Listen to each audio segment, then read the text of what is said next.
చెప్పినట్టుగా రిజర్వేషన్ల మీద తప్పుడు ప్రచారం చేస్తూ ఇంకో వైపేమో కమ్యూనల్ ఇష్యూస్ రేట్ చేసే ప్రయత్నం చేస్తా ఉన్నారు. నిన్న మొన్నటి వరకేమో నరేంద్ర మోడీ ఎజెండా రాముని జెండా అని చెప్పేసి ఈ రెండు మాటలు మాట్లాడిన వీళ్ళు ఆ రెండు వెళ్ళిపోయినాయి పక్కకు. ఆ రెండు కూడా ఫెయిల్యూర్ అని అర్థమైపోయింది, ప్రజలు రిసీవ్ చేసుకోవడం లేదని అర్థమైపోయింది. ఎందుకంటే రాముడు అనే వాళ్ళు అందరికీ దేవుడు, అందరం కొలుస్తా ఉన్నాము.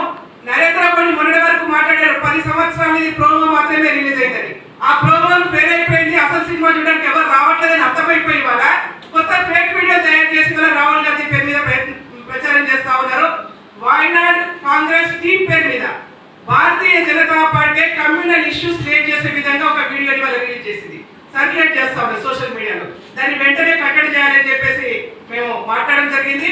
అంతేకాకుండా నరేంద్ర మోదీ గారు దేశ ప్రధానిగా ఉన్నటువంటి ఆయన అనేక మార్లు తప్పుడు మాటలు మాట్లాడుతూ నిన్న మొన్నటి వరకు చూసాము, ఈ దేశంలో కాంగ్రెస్ పార్టీ గెలిస్తే ఆస్తులు గుంజుకొని వేరే వాళ్ళకి పంపిణీ చేస్తామని, మహిళల మెడ ఉన్నటువంటి మంగళసూత్రాలు తీస్తామని చెప్పేసి.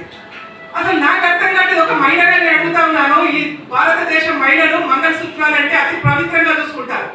అందుకని వాళ్ళ నువ్వు తాళి కట్టిన భార్య నరేంద్ర మోదీ గారు తాళి కట్టిన భార్య సైతం నువ్వు రాజకీయాల కోసం పక్కన పెట్టేసి ఆమె పక్కకు ఉంచినా కానీ మెడలో మంగళసూత్రం వేసుకుని గౌరవించినటువంటి గొప్ప మహిళా వనిత. మంగళసూత్రానికి బయలు ఇవ్వనటువంటి నరేంద్ర మోదీ మంగళసూత్రాన్ని ఈ దేశం కోసం త్యాగం చేసినటువంటి సోనియా గాంధీ గురించి మాట్లాడే అర్హత నీకు ఎక్కడదని చెప్పేసి మేము అడుగుతా ఉన్నాం.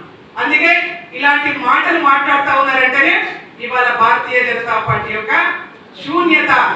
భారతదేశంలో గతంలో వాజ్పేయి గారి హయాంలో చెప్పారు భారత్ పెరిగిపోతుంది అని చెప్పేసి, ఇవాళ మాట్లాడుతూ ఉన్నారు వీళ్ళు నరేంద్ర మోదీ గారు ఔర్ ఏక్ బార్ మోదీ కా సర్కార్.